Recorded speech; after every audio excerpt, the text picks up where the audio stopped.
Hey everyone, it's John Buczkowski here. Hope you're having a great day. So today we're going to be talking about the 1920s and some of the changes that happened within American society. Okay, so remember, earlier this week we talked about imperialism and World War I. The United States is tired of war, they're tired of conflict, and now they're just ready to get back to work. And one of the things that's going to happen is incredible prosperity that has been unmatched in American history. It's going to be a lot of production, a lot of people buying things, a lot of new consumer goods. So there are going to be multiple culture wars that are going on during this time. And one of the things we need to think about are the culture wars that took place. One of the things that we need to look at is how there is this urban and rural divide that is also matched by this immigrant and nativist divide. It's also combined with this Christian Pentecostal fervor versus this materialistic secularism that's developing at this time as well. Okay, so one of the ways we can see this is through the Prohibition Act. Remember Prohibition, don't be misled. The brewers have the money.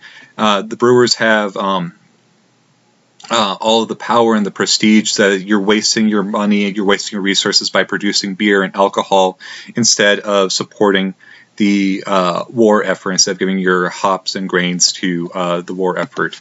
Some of the other cultural tensions, as you can see, the Ku Klux Klan is going to come back to relevance and prominence. Will you back me or back the booze? Vote yes for prohibition. Remember, people feel like you're taking away valuable resources and energy and applying it to alcohol rather than to the war effort. Espionage Act, Sedition Act, stifling the First Amendment, which is primarily targeting the socialist party as well. And so the post-war situation, as you can see, there are many revolutions that are happening. There was the Mexican Revolution in the 19-teens, the Russian Revolution during World War I that overthrew the monarchy, revolutions in Germany and Hungary, general strikes in Belfast, Glasgow, and Winnipeg. It seems like the workers are trying to overthrow the government.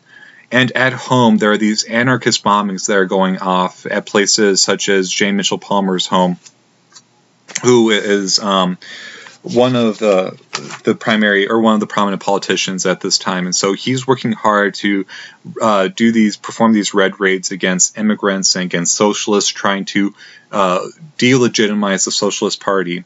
And there was opposition to him. People are saying, hey man, come on, think about this. We already have the World War I is over. We don't have to worry about socialists anymore. Let's just lay off a little bit. But he's still pushing, trying to delegitimize socialists, foreigners, people who appear to be Reds. And so this first Red Scare legacy ended when on May Day he predicted that there was going to be this massive worker strike where they overthrow the government. May Day came and went, nothing happened, and he was delegitimized as well. But not before the Socialist Party had come under full attack and was really coming to an end as well. And so we can see some of the ways that the Oklahoma flag was changed, because this was what it originally was from 1911 until 1925, with the red background, white star, 46th in the middle, and it was changed to the Osage shield on a cornflower blue field. And yeah, as you can see, it's thought to be too socialistic, too communistic. Okay, so a lot of world unrest. Peace isn't coming about. People are trying to just rebuild and get their lives back together. And so a lot of chaos, belief that Bolshevism is going to pull civilization down. And yeah, let's go to the bottom first, according to the Reds. Okay, Prohibition is this long struggle. World War I, they feel like they're wasting their resources, that this is all going to help people who are Slavs and more German, people who want to go to beer gardens and saloons, which is much more of a Southern and Eastern European activity, much more performative rather than abstaining from alcohol as well. And so Congress, during World War I, adopts the 18th Amendment, passing Prohibition, which is ratified by states in 1919. So we see that there's this cultural divide that's breaking out as people in cities more often want to have alcohol, have more immigrants, are more materialistic, while rural people are much more in favor of prohibition, are trying to be American first, very pro-American, and also much more religious, particularly Protestant Christian as well. Okay, so yeah, you can see all of the ways that if you took war and drink, you could have completed, or you could have taken care of the war. Okay, so just wanted us to focus on that cultural divide, but also something is that during the 1920s, this is a decade that's marked by booming business, technological changes, a consumer society that could afford luxuries such as an automobile and radio. Pentecostalism, evangelical religions also grew out of this moment. They're trying to go away from this belief that religion isn't emotional, it has to be very logical, and it has to be based more in trying to reform society and perfect the body rather than feeling and experiencing God. So this is going to be one of the major shifts, is now Pentecostalism is going to be much more vivacious and fiery and much more based off of the emotions and the sense of feeling God in your life as well. So this was a time typically marked by the excesses of society, but was also a decade when America fought to create its identity. Would it be a Christian nation, or would it support the excesses and pleasures of wealth? Some of the technological changes are the automobiles and the electricity. Automobiles kept on growing at an exponential rate as Henry Ford was able to perfect the assembly line, and other automakers followed suit. So people were starting to have more and more cars. By having cars, Americans no longer had to live close to work, but they could live in suburbs. State governments built more roads to allow automobilists to travel around the country, thus allowing for the cross-country road trip and the family vacation. And then also electricity expanded consumer markets and created new standards of cleanliness in the home. What that means is that now people believe that they were going to have these labor-saving devices such as vacuum cleaners and washing machines, but what it did instead was it actually created more chores with more appliances to create a higher level of cleanliness, essentially. And this is Henry Ford's first engine-powered vehicle. It's called the Ford Quadricycle. He sold it for about $250 and bought it back for a couple thousand in the early 1900s. And yeah, it's kind of cool to see what his first car looked like. I always love this picture, to see Model Ts at Nantasket Bay in Boston. I have no idea how you would find your car or be able to tell which one was which. I mean, I know that this is a black and white photo, but it looks like most of these are Model Ts or different Ford cars that are all they're all black. Looks like these people had the right idea by putting a towel over, or some piece of cloth or tarp over their car to be able to identify it. So maybe that's what they did. But yeah, you can see that the economy was just growing very rapidly before it started collapsing. And that's one of the dangerous things about an economy, is you want to see that there are periods where there are growth but also decline. That shows that you have investors that are being smart with their money and not believing in a bubble. You know, they're not just throwing all of their money at a bubble, causing it to grow up and up and up before it pops and everyone loses their money. By seeing periods of increase and decrease, a stable market is a pretty good market to see. So this is a bad sign of things to come with the Great Depression. Okay, so I said in the last lecture that the American presidency during the 1920s is going to become much more focused on business and protecting business interests as well. So Warren G. Harding served as president from 1921 to 1923. He died in 1923 from a heart attack, making Calvin Coolidge, his vice president, president. And so he made very pro-business policies and protected the economy. His cabinet, however, was responsible for many scandals, including one in Teapot Dome, Wyoming. This was a place that had massive oil reserves that were for the government. Harding's Interior Secretary Fall leased government oil reserves to oilmen. So essentially he's giving government-owned lands to private corporations, which is very illegal. And this, this oil was set aside for the government and clearly illegal to lease it out. Calvin Coolidge, known as Silent Cal, he was pro-business and vetoed any bills that sought to assist struggling farmers. When he was the mayor of Boston, he sent out police forces on striking workers. So you can see that he was also very anti-labor as well, trying to protect the economy. His reluctance to help contributed to the Dust Bowl as farmers put more of their land in production rather than lying their fields lie fallow. The reason why Americans, so that's just a quick word about the American presidency at this time. As you can see, no one would have really known that they were going to lead to an economic collapse or anything like that, but there were some ways that we can see how they contributed to this collapse. Okay, so back to the material prosperity of the United States. Americans in credit, they had access to more money and more credit, so they could buy goods such as a clothes washer, or I think they had electric, other things like that as well. So, yeah, as you can see, this woman is dreaming of, now that she's married, she's able to have these nice appliances. Okay. U.S. foreign relations, America, to prove its isolationist stance, brought it over into the economic realm and set tariffs at an all-time rates to help domestic manufacturers but stifle foreign trade. So when you set high tariffs, that means that people aren't most likely going to buy your goods, but they're also not going to trade with you. So by saying tariffs, you're also closing off marketplaces for your goods in other countries. Meanwhile, the United States built plants in Latin America, owning copper mines in Chile and fruit plantations in Honduras and Central America. And this is one of my favorite pictures, is that there are many different types of bananas, and one of the very popular types of bananas back in the day were red bananas. They taste just like yellow bananas, just a slightly different strain of banana.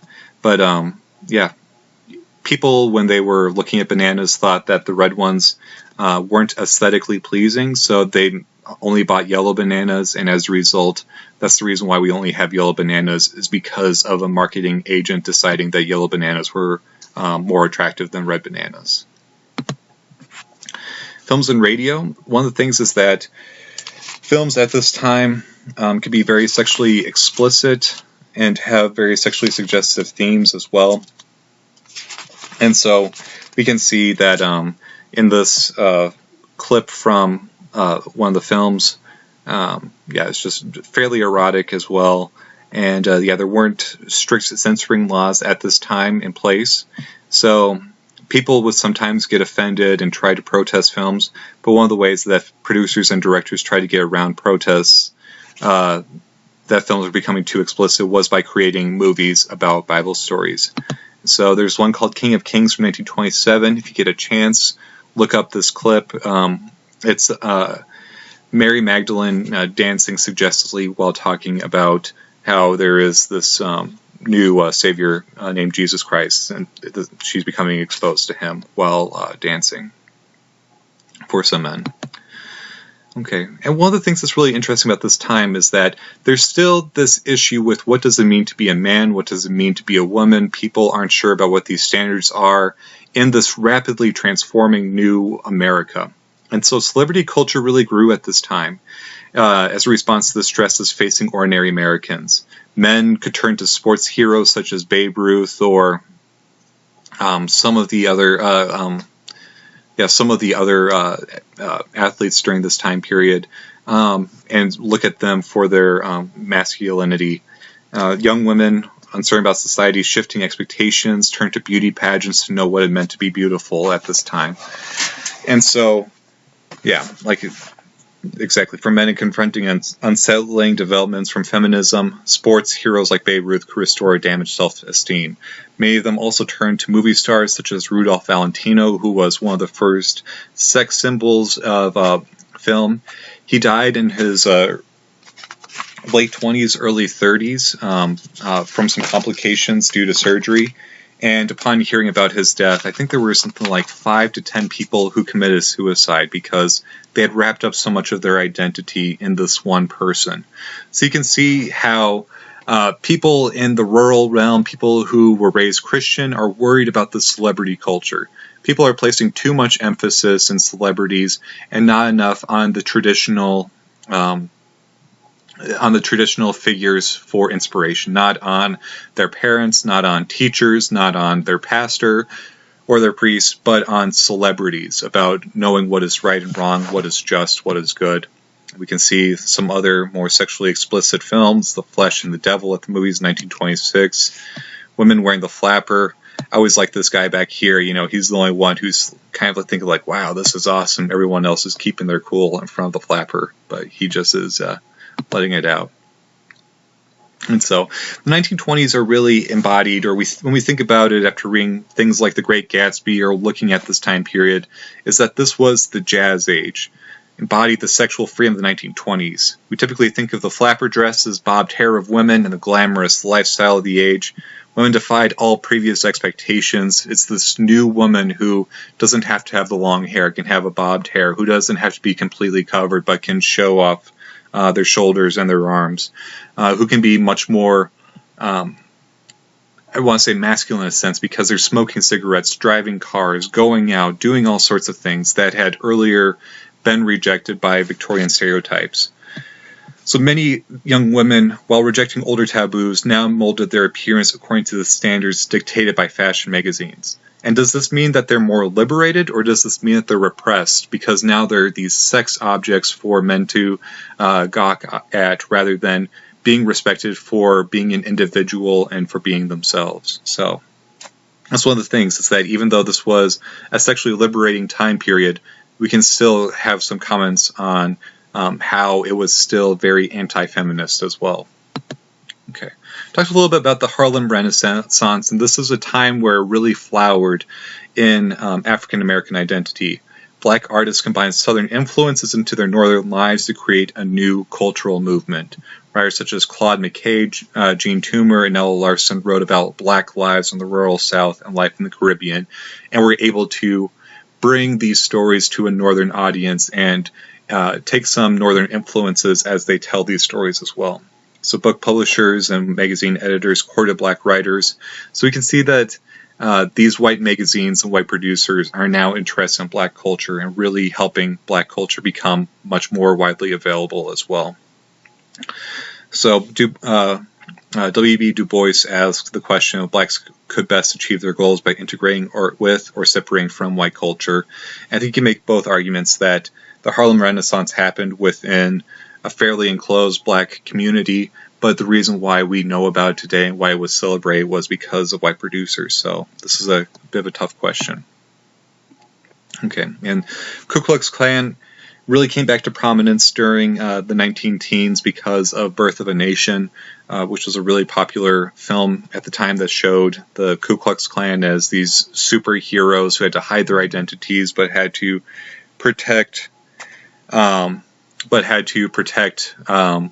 their women from Black men as well. So the Second Klan rose and gained millions of members who controlled all sorts of state governments, and was absolutely massive in Indiana as well, if you take a look at some of the statistics. But yeah, they are trying to attack this new all of these new things that are happening during the 1920s. They're trying to promote godliness, purity, and defense of womanhood, attacks on liquor, gambling, sexual promiscuity, prostitution, dance halls, cars, movies, and miscegenation, which is interracial sex and marriage. They would go to schools and hand out Bibles and also make sure all schools had American flags. And there were 5 million members by the mid-1920s. So they were really focusing on the American first point of view rather than on anything else. But as a result, they were being very anti-Catholic, anti-Semitic, anti-African-American, very racist as well. And so the Klan and politics gained control of legislatures in Texas, Oregon, Indiana, and yes, even Oklahoma. And they would try to pass very restrictive measures. In Oregon, it was illegal for Catholic churches to operate schools, so everyone had to attend a public school where they would receive a Protestant Christian education as well, and have to read the King James Bible. So always kind of interesting. Klan parade, there were over 20,000 members that went on parade in Washington, D.C. I see that there are cross burnings. Be sure to check out this clip later of KKK in Washington, D.C. Just see how many of them were there. It's absolutely astounding. And yeah, there's also this fear of outsiders. partially from the Red Scare, partially from this new secular society, we see that there's always this conflict between people who are already in America and people who are trying to get into America.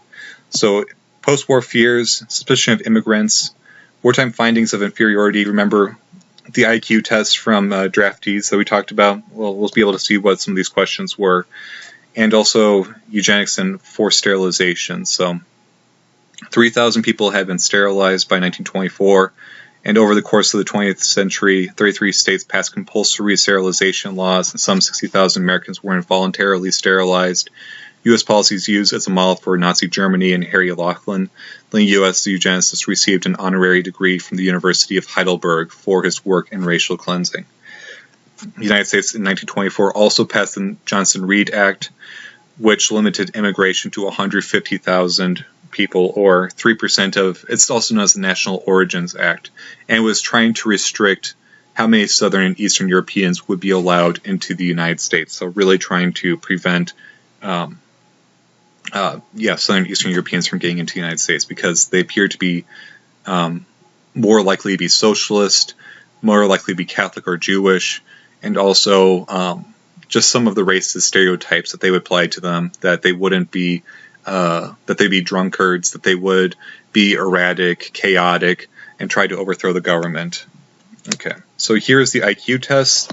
Bull Durham is the name of the merino is a kind of sheep. Garnets are, George Ade is, it's one of those things, soap is made by B.T. Babbitt. It's one of those things where it's looking at even celebrities and different types of companies as well. So, most prominent industry of Minneapolis is, it's interesting to think that if you lived in, at this time, that you would know all these things based off of your experience with going to the supermarket, looking at pop culture, all sorts of things. So always kind of interesting to see that. Yeah, we do not stand alone. Germany is showing all the other countries who support its sterilization policies, and you can see the United States is one of the top ones as well. Immigration restriction, only 3% of people from Southern and Eastern Europe are allowed in. Sexuality. So at this time, they're changing sexual morality. People are looking at marriage not only for producing children, but also trying to eroticize it, looking at sex without children as a possibility. And Margaret Sanger is creating contraception for one of these purposes, for eroticizing sex. But one of the things as well is that while she was trying to liberate women, she was also a eugenicist who was trying to limit how many African Americans there were. So she's a complicated figure in many ways. And so, I don't want to make too many political statements about it, because she is a fairly politically charged figure in history. Yeah, sex and the young, the flapper. It's a period of assertion and defiance. People are going out having sex. Cars are known as bedrooms on wheels, because people are worried about boys and girls riding in cars together. One of the interesting things is that Charles Lindbergh becomes a celebrity as well. Was able to complete a 33-hour solo flight and becomes an international celebrity. So we see the cult of celebrity. Technology meets individual achievement. It's about the individualism, about the strength of the American character, and also the fact that now the world is becoming a much smaller place once we have had people who are able to successfully complete these flights. So you can watch a little video about this. He was Time Magazine's first man of the year.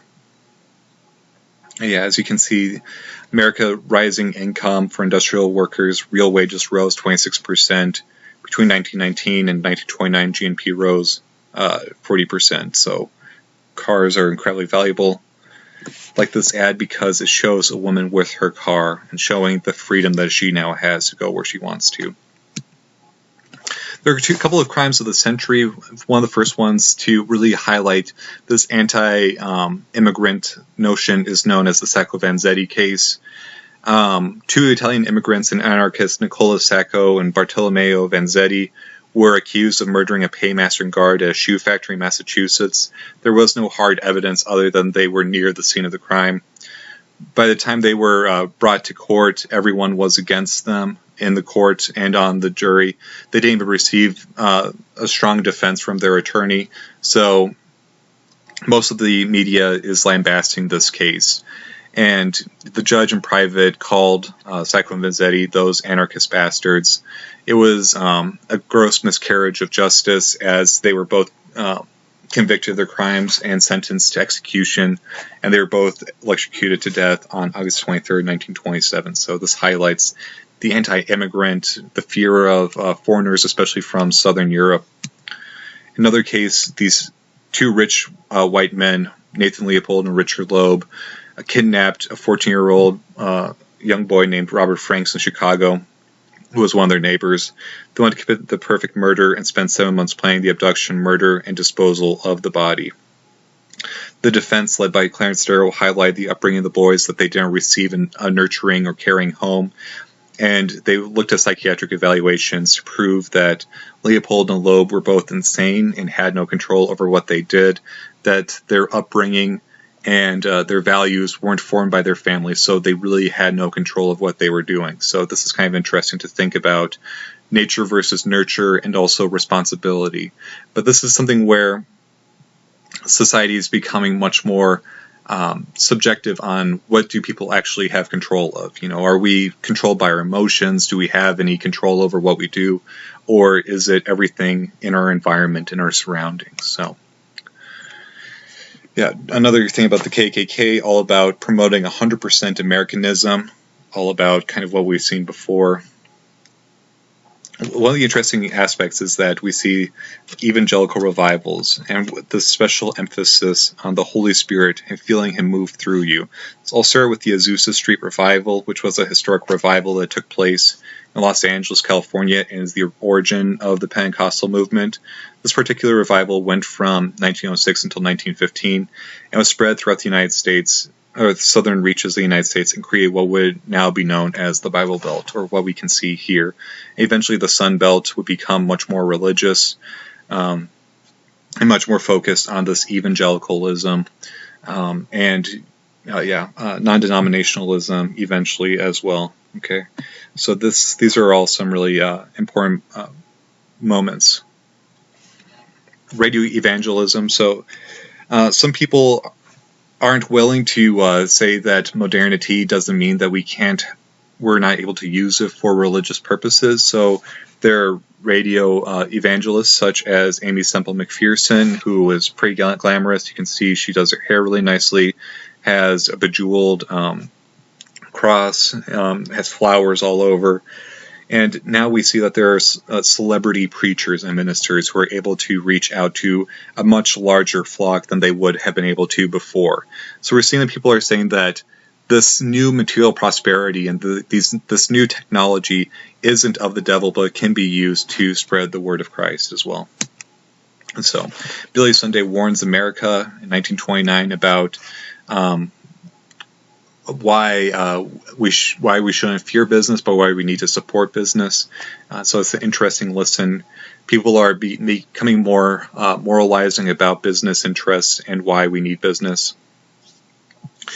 And so one of the major culture clashes between the religious and the secular comes down and is emblematic in the Scopes monkey trial. So in 1925, John Scopes, a Tennessee substitute teacher, broke the law in Tennessee by teaching evolution in his classroom.